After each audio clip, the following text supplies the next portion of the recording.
Contract extensions for Pat Freiermuth and Cam Hayward. New money for both of those players.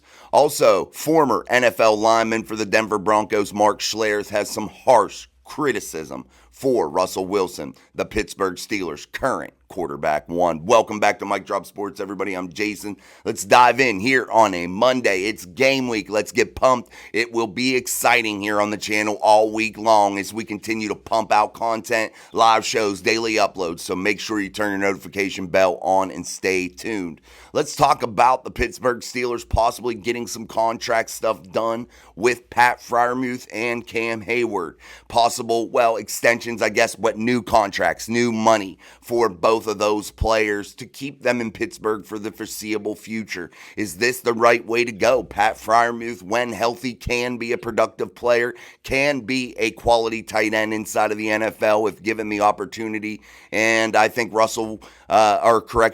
Arthur Smith's system is one in which I think a tight end will thrive like a Pat Freiermuth, and especially with the Pittsburgh Steelers maybe not having as much depth at the wide receiver position could increase Pat Freiermuth's targets here in 2024. So is this a quality move by the Steelers, knowing that Pat's injury history is significant and that he has a tough time sometimes staying healthy?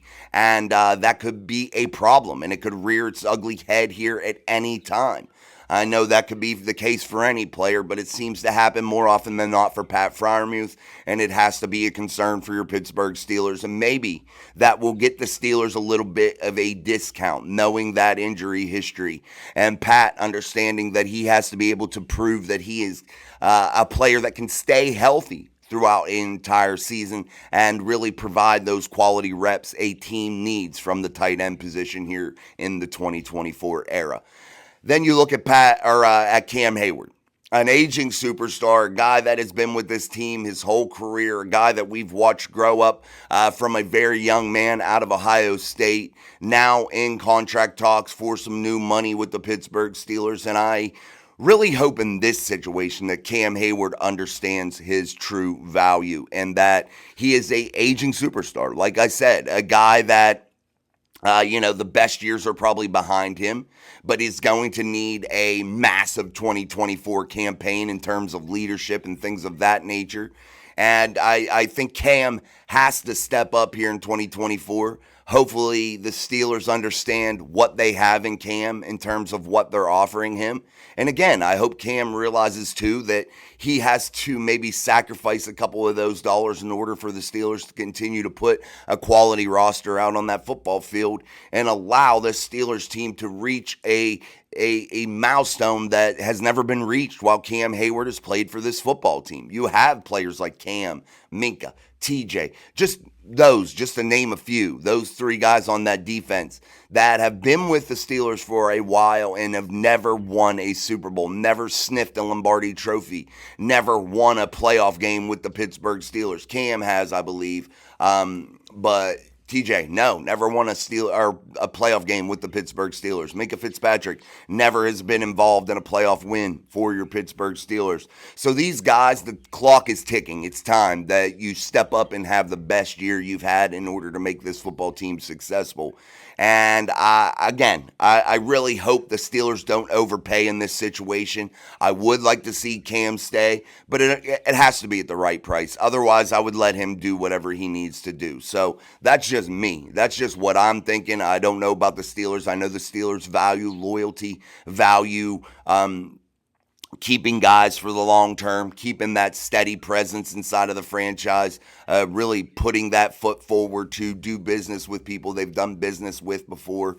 So Cam probably gets a deal done in my eyes. I'm not sure what the price tag may be, but in my eyes, it has to be a little bit discounted rate here for the Pittsburgh Steelers. So again, guys, those two deals mean a lot to this football team, both offensively and defensively. So we'll see what kind of deals the Pittsburgh Steelers may be able to get done here before the start of the 2024 regular season, because the Steelers don't do business. So expect an announcement rather soon on any types of deals that may be done, because the Steelers cut off business in terms of contract negotiations when the season kicks off. So that will be done and squashed. All right, guys, let's talk about Mark Schlere. Mark Schlereth, a former Denver Broncos offensive lineman. I believe he played guard for many years for the Denver Broncos, does commentary, does an analysis work for the Denver Broncos, and has got to see a player like Russell Wilson play here over the last couple of years and really get to dissect what he is doing right now at this stage of his career. However, Mark had some very harsh words for Russell Wilson, saying that he is delusional, that he doesn't understand what he isn't able to do anymore. And that's going to be a problem. And the Steelers aren't going to be competitive in championship football, that they should be able to be competitive enough to maybe get a playoff spot, but not play at that championship level in which the Steelers so desire here for guys like I just mentioned, TJ, Cam, Minka, Russell himself. So, those players that haven't got to taste a championship, at least in Russell's case, for several seasons, many seasons. So, the Steelers are aiming for that championship. Guys like Mark Schlere think that the Steelers aren't going to be competitive with Russell as the quarterback one and be able to reach that mountaintop. I don't think Russell Wilson is delusional, and I really have enjoyed Mark's work over the years, but I have to disagree with him here on this topic. I don't think Russell Wilson is delusional for a couple reasons. I think that Russell Wilson understands how old he is, what he can't do. I think he understands that, and that's what led him to Pittsburgh, and why I don't think that he's delusional, because I think that he weighed the odds here. I think that he looked at the Steelers franchise and said, this team is going to do things that I do well. They are going to be able to run the football, at least in theory. This is what the Steelers want to be able to do. Run the football, use the action game, utilize that defense and lean on that defense when necessary. Control the football, allow a quarterback not to throw 40 times a game, but to throw 22 to 25 times a game. Hit those big plays when necessary, create that splash when they can, using that action game, leaning on the run and the defense. And that is a formula for success for Russell Wilson.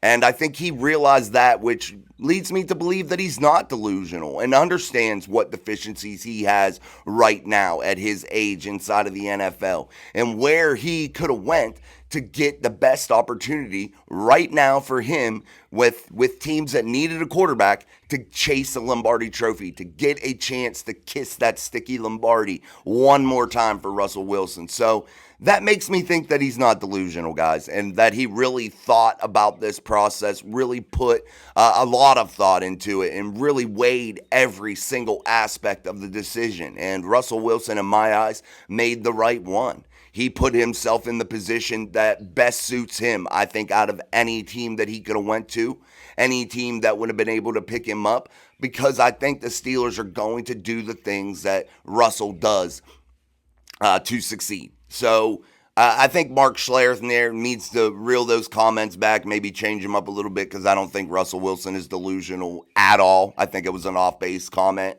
I think he might be right about, maybe not being able to be at championship level, but that's something I have to start to see during the season. I'm not going to just pin that on the Steelers right now without getting to see them in actual real live regular season action before I make that determination, because we can all sit here and speculate what's on paper or speculate, what we've seen from a preseason game, because I don't put no stock into any preseason game in terms of predictions for the regular season. I'll never do that.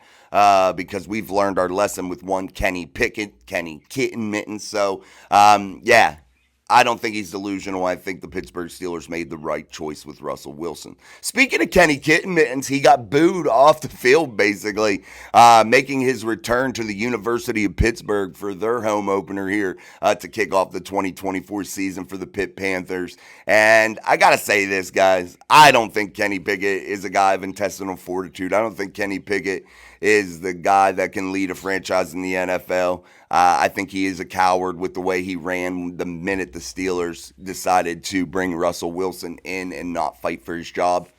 Oh, sorry, guys. I kicked the camera. But anyway, I truly believe that, Kenny Pigott didn't have what it took to be that guy, that fighter. So, I have my thoughts about Kenny Pigott and what he is able to do, but I gotta say this, man. That ain't a class act for Pittsburgh Pitt Panthers fans, and probably Steeler fans.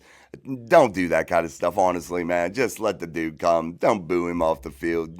Don't create that environment. I think that's kind of not classy. So do better, guys. Do better with that. Sometimes you just gotta bite your tongue, clap regular. You don't gotta sit there and go, woo, yeah.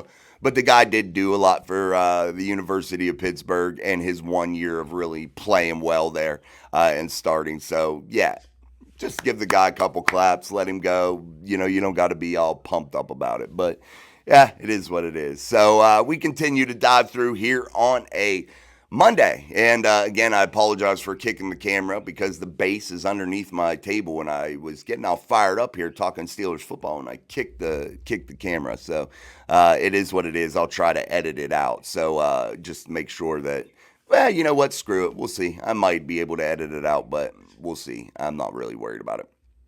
But anyway, guys, also there's some other talks out there. Did Omar Khan waste too much time on that Brandon Ayuk deal? Did he cost the Pittsburgh Steelers?